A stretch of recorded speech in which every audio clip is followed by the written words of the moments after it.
So my name is Amin Hyder. I'm new to East Nashville, live in the Maxwell Heights neighborhood. So my question is, I'm sure we're not the first, or District 5, to take on the issue of gentrification. There are a lot of other districts and neighborhoods such as Lachlan Springs and Sylvan Park. So I just want to know, what are they doing? And are there any other models that we have already implemented in Tennessee or in Nashville? And what's working, what's not working? I think that's the best way to actually start, is looking back. Well, I'm going to jump in here a little bit. I live in Lachlan Springs. I've lived there since 1996, and you know, I'm pre-tornado, as we like to say. I think Paul Johnson was there too, pre-tornado. Okay, so we did a RUDAT plan after the tornado. That's Region Urban Design Assistance Team. We brought experts in from all over the country, and we did a visioning process about what we wanted Lachlan Springs to look like. There was a part of that process. Most of it got implemented. We wanted retail. And now I got 5 coffee houses within walking distance. I got 20 restaurants. I mean, it's crazy. But I also see people being displaced from my very block. I see that going on.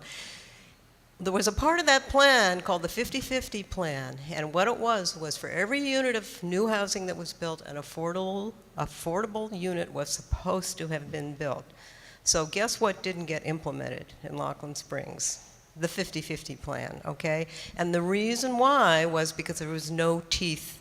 There was no legislation to enforce it. There was no nonprofit that was going to take it on and make it happen. And so that's what happened in Lachlan Springs. And now, as far as I'm concerned, Lachlan Springs is uber gentrified, and it's a, you know, there's good things about it. I love the coffee houses, you know, and I love the restaurants and stuff like that, but I am a little upset when I see the lady down the street from me, a black lady who had kids who we loved. Her landlord just sold her property, and she just got kicked out of the neighborhood last month. So that's, you know, so that's at least one example of what went on in Lachlan Springs. I would like to see District 5 do it differently.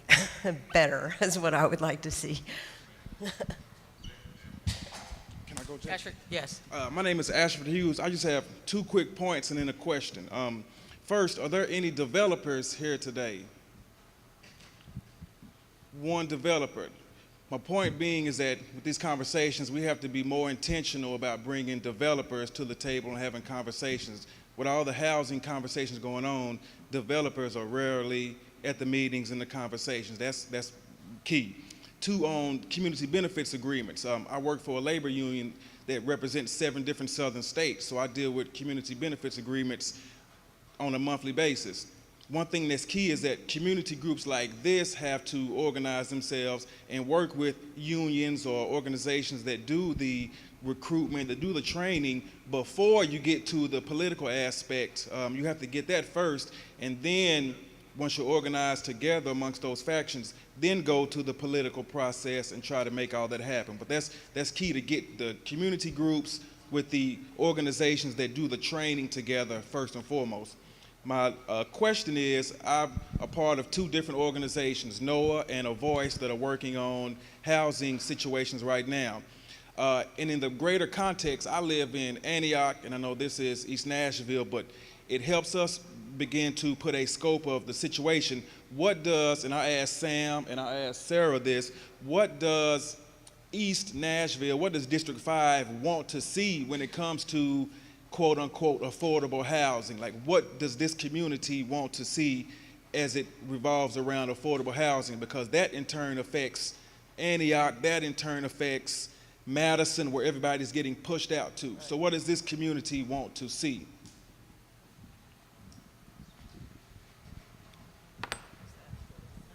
Yeah, well, we're going to get into a longer discussion about that, and I'm going to be talking a little bit about how we're going to move forward, hopefully, with trying to figure out what this community really wants. Ashford, I don't think we can answer that, you know, with one voice at this point, because there's different points of view about what the community wants right now. But hopefully we'll get to it, I hope.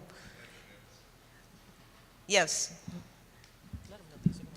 Yeah, these 3 people will be our last questions, because we're coming up to our time limit right now. Hi, I'm Kay Bowers. And my first question is for Cindy with Metro Planning. Can you confirm for me, does Nashville currently have density bonuses for developers in place? And if so, to what extent are those being used by developers, and would you call that successful? They're limited as to where they exist and the extent to which they are used. And I don't think they are used that much. A lot of them are closer in to downtown, and tends to be a lot of density allowed there already. So there has not been a tremendous record of that.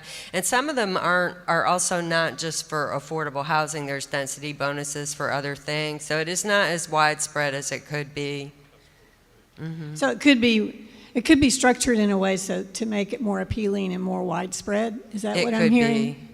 Yeah, okay. That's one of the things too. When I was talking earlier, I was kind of hoping somebody would get to this, but with like kind of the end product at the end of the Nashville Next process is to kind of shift gears from doing more planning into doing more development of implementation tools.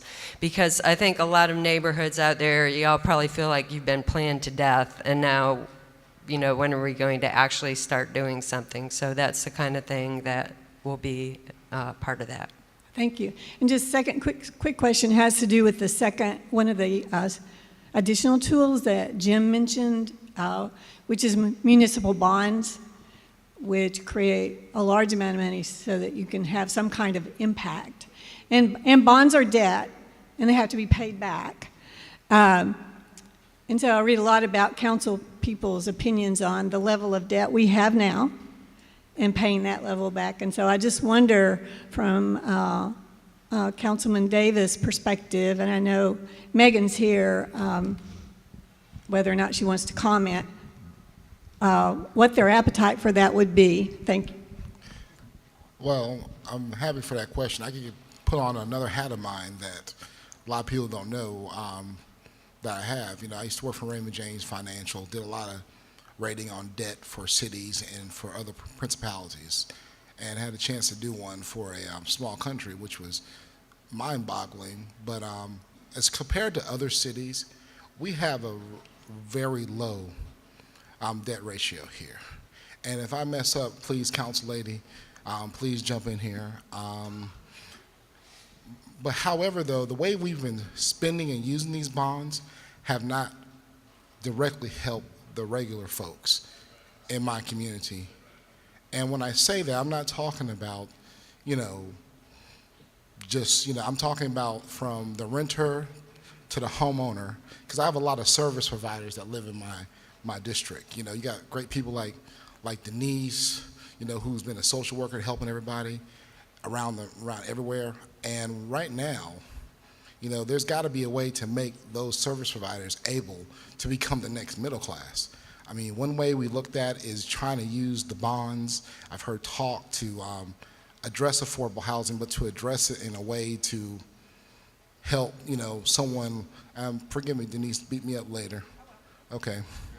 That a service provider who has a child like her can afford maybe to do another house or to do something simple. Like a lot of my McFerrin Park folks and Cleveland are wanting to do mother-in-law suites. And it's one of the best legislation also that I'm glad to be doing, but also get beat up a lot because some people don't like it. But at the same time, it's helping my regular people because our district's on an upswing. And right now on the upswing, and because of her and Sam and Ben and others and Kim helping to fight off and Dane, the bad people 3 and 5 and 7 years ago that had our neighborhood hostage, I kind of want to see my current homeowners benefit. And so by them taking, and this is why the Financial Empowerment Center and getting is important. I don't mean to go off here, but I'm going to come back in the ball field.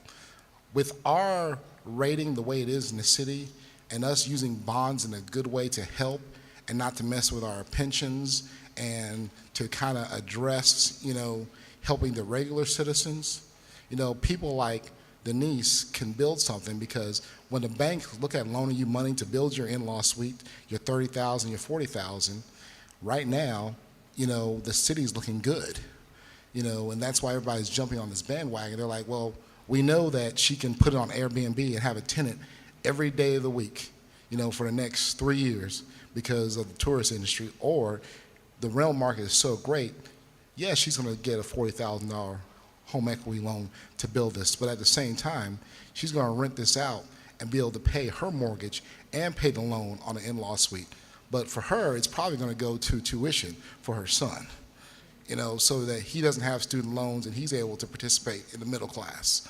So as far as the bond raising, with great people like Megan, Charlie Tigert, and myself and Anthony Davis, kind of watching that, I know it seems like we spend a lot of money, but for a city our size, it's nowhere near. I used to live in Tampa, Florida, where I worked for Raymond James Financial, and Tampa is bigger than us. However, though, not that much right now, and they are so far in debt in certain areas. And I know we recently suffered a credit rating hit, but all cities suffer bigger ones. I mean, right now, New York, trillions of dollars in debt, but we're nowhere close to that. And with smart management, if we continue, we'll be okay. But I want the bonds to kind of start helping our regular folks in the city. Next question. John Howard. I have a unique perspective. My first question is, I heard longtime residents. I'd like a definition of that. And my question is, who in the room has been a resident or property owner in East Nashville over 20 years? Could you raise your hand? Okay. Curious, because when people say longtime residents, some people think that's 5 years, 10 years, vice versa. The other thing that I've heard is I've heard a lot of beating up on developers. We need to be careful when we do that, because 20 years ago, a group of pastors got together at Cleveland Street and they begged developers to come into this area when everybody else was running and everybody else wanted to develop in the suburbs. So let's be careful. A lot of the new development and a lot of the home values we've seen that come up have been the result of people who took a risk and took their money and brought it into a community at the time where Mr. McCullough and the Reverend was battling prostitution and a variety of other things. So let's be careful when we say that. However, we have had some unscrupulous behaviors that have taken place where some people have been taken advantage of. The Homestead Act would address that. My perspective is a little unique by virtue of what I do day to day, managing property, by virtue of me owning properties in East Nashville, and by virtue of my family going back over 80 years at Cleveland Street Church. There has been success in this area in relocating low-income housing. Cleveland Street did it some 15 years ago when we purchased the shotgun homes right across from the church that had become slumlord, and when nobody else wanted to do anything else around it and everybody avoided it, we not only purchased them, but we relocated over 18 families that were all under the $10,000 a year range.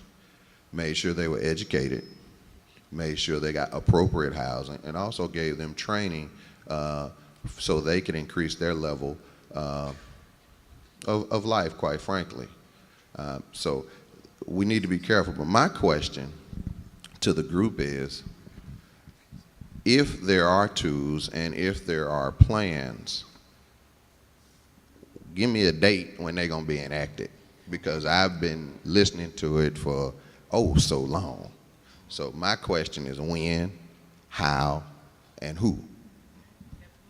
Yeah, I just want to make a comment to one of your first points about let's not beat up on developers. When we did the Nashville Next thing, absolutely one of my main points is we have to incentivize deals so we can have these public-private partnerships. And toward that end, I've been talking with some maybe larger scale developers, and they're eager to come to the table and have conversations about, well, what would affordable housing look like? What would mixed income housing look like? So I can build my, honestly say it, $300,000 house, but in return, I'm also going to build something that can get someone into a unit with some down payment assistance who makes 30 or 35,000 a year, and I know that doesn't solve the issues around rentals either, because people will sell their homes sometimes when prices are going up, and that doesn't help renters. But that is why I think having a community land trust with a portfolio of homeownership under a shared equity housing program,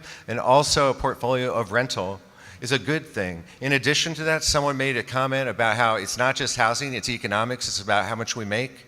Building a local community economy can be done in part through housing development. So if it's nonprofits working with the private sector, then getting training programs put together that can be implemented citywide, we can start to resolve some of those issues about the people who live in neighborhoods like yours not having the economic benefits. I mean, if HUD can do it, and they have Section 3 where they're supposed to work with public housing residents to get them skilled up, we can do it more broadly in Nashville and think through creative ways to actually have those partnerships work for the benefit of neighborhoods like yours.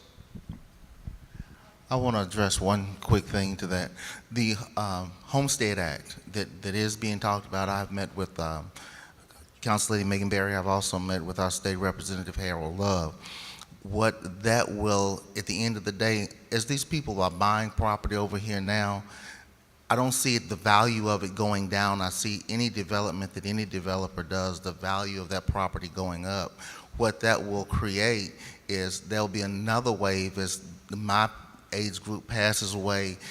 We want to protect them and their investment. If they bought that house at $250,000, $300,000, in 25 or 30 years, the property taxes will be so expensive on it. Will they even be able to be there? The people that are coming now and paying these prices, will they be able to maintain it if the market continues down the road it's in? And the good development will have a mixture of high end and middle end and some low end, because a community is as good as the people in it. You've got to have a mixture of it all. If you put a bunch of peas in a soup, you're not going to have a good soup. If you put peas, carrots, and some potatoes, mix it all in, you got a good got a good soup. So that's what a community basically is at the end of the day. You want a mix of everything. So that Housing Act, I think, is something that we really need to work on, and thank you for your comment.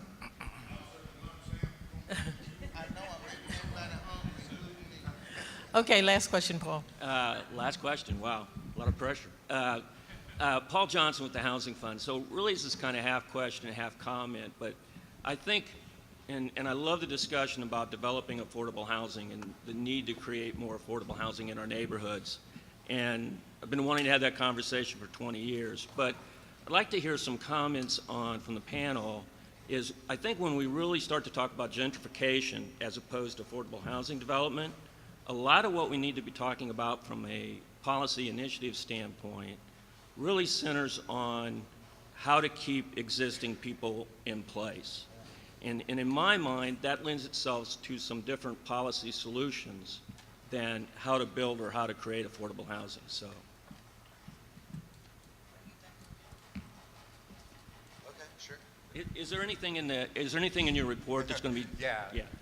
There are some things, and these are things that that we both know. But like, so for example, one of the things is right now Nashville has in place a tax freeze type program for seniors that they can apply for. So as property values go up and taxes increase, they don't increase for certain seniors. We need to expand that to more generally low income families.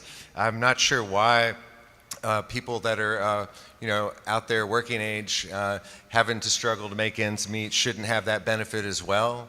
And secondly, oftentimes when neighborhoods start changing a bit, and it's nothing against newcomers, because I think that we got to move toward thinking about like really building community and not judging people based on how long they've lived somewhere only. I think that it needs to be a broader conversation about being a good community citizen.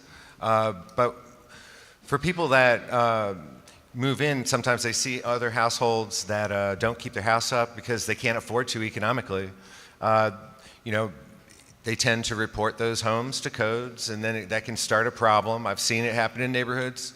And one of the things we need to have is a real program that is widely publicized, that will make no interest or low interest loans to eligible people in order to get that roof replaced, in order to get the HVAC done without having to pay back hundreds and hundreds of dollars a month on some kind of bank note.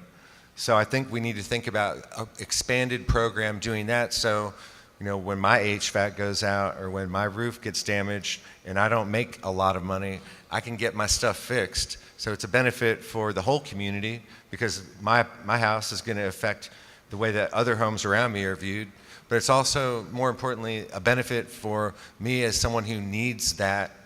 I need that from our society, that help to make sure that my quality of life is high, as well as the people that are moving into the neighborhood. Okay, I'm going to get on my little soapbox now. So the question is, Jackie addressed this somewhat. Why is Tennessee Alliance for Progress here? Why are we doing this work? Why did we organize this meeting?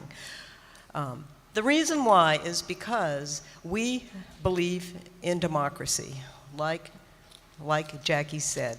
We see this development going on in this neighborhood, but you know what's missing? The voice of everybody in this neighborhood. A voice for the residents, and you are the people most directly affected by these issues. We believe that people should have a voice in the decisions that directly affect their lives. And that is what our goal is. Our goal is to help you all get organized, if you want us to help you, to create a common vision and a strategy plan for the future of this neighborhood. There needs to be some serious discussion about what do we want this neighborhood to look like 10 years down the road, 20 years down the road. And then that discussion needs to take place now, because things are moving very quickly over here. And if we all don't come together and get our voice heard, we're going to lose. Okay, the people and the residents of this neighborhood are going, developers will come in, they have a lot of money, they have a lot of political clout, they have a lot of influence, and they will come in and they will do whatever, and there will be no countervailing voice against what they're doing or in support of what they're doing, whatever. And that's the reason why somebody earlier asked about, talking about what do we want. I don't think we're at the point yet, because I go to a lot of neighborhood meetings. Mike Hodge has been going to them Jackie's been going to them for years. We hear a lot of different points of view on this thing about what this neighborhood should look like. It's not unified. So let me just say quickly what a collective visioning. I'll just start with one of my favorite quotes, which is, without a vision, the people shall perish, okay? Without a vision, the people shall perish. We need to have a vision of where we want this neighborhood to go. Having a visioning process helps you move from problems to creating solutions to problems, and that's what it can do. And a collective vision is not utopian. We're not going to have a vision where everybody's going to agree with everybody and we're going to stand in the circle and sing Kumbaya. It's not going to happen like that. I can tell you right now from enough of the meetings that I have been to. But what coming together collectively does do is it creates power for your voice. Now, I'm part of NOAA too, Nashville Organized for Action and Hope. We have 35 organizations, mostly faith groups, labor unions, and groups like TAP. And what NOAA believes that power comes from is organized people and organized money. That's how you get powerful. We have a mayoral election coming up. We were very privileged to have here today Megan Berry, who is, by the way, has been one of the few mayoral candidates so far that I have seen who's really been interested in this whole issue of what's going on in the neighborhoods. This 2015 mayoral election is going to be very important for the future of the city of Nashville, but also for the future of District 5. And a lot of the issues, like has been said over and over today, the issues that we're looking at here in this neighborhood they're going on all over the city. This is just one place where it's going on. And they can't really be solved on a local neighborhood level. We have to look at the bigger picture. We have to look at what is going on in Metro overall. And some of the solutions that land trust and things like that Jim Fraser has been talking about, that is going to have to happen at the mayoral and the council level. So it is very important that we get organized right here on the local level, figure out what we want as a neighborhood, and then make our voices prominent in the upcoming debate that's going to happen in Nashville about the future of the city.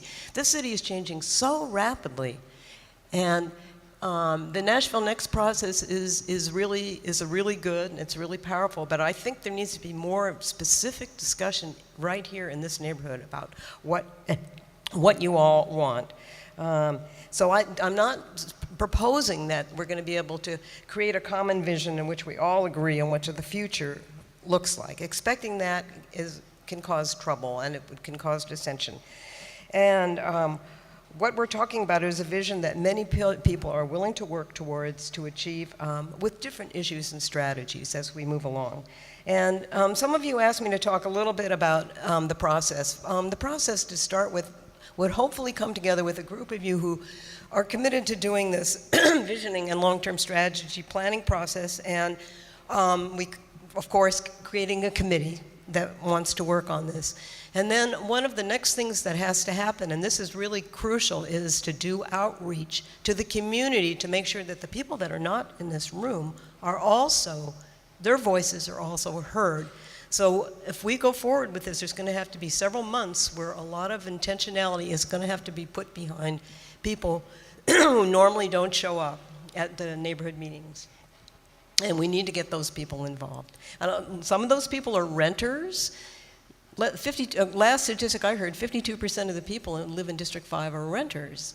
Okay, those folks are community members as well. They're not homeowners, but they are part of our community. And there has to be very intentional outreach to try to reach people who are not always the ones who show up, at all the meetings. So the process would quickly, I just want to go through this real quickly. So we would get a committee of people together.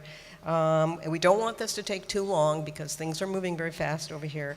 Our next question would be, who is not at the table that needs to be here? And I think we need to include all the stakeholders in the neighborhood, including people like Ben and Myron, who are coming into our neighborhood, who are developers. I think they need to be at the table too. I think business owners need to be at the table.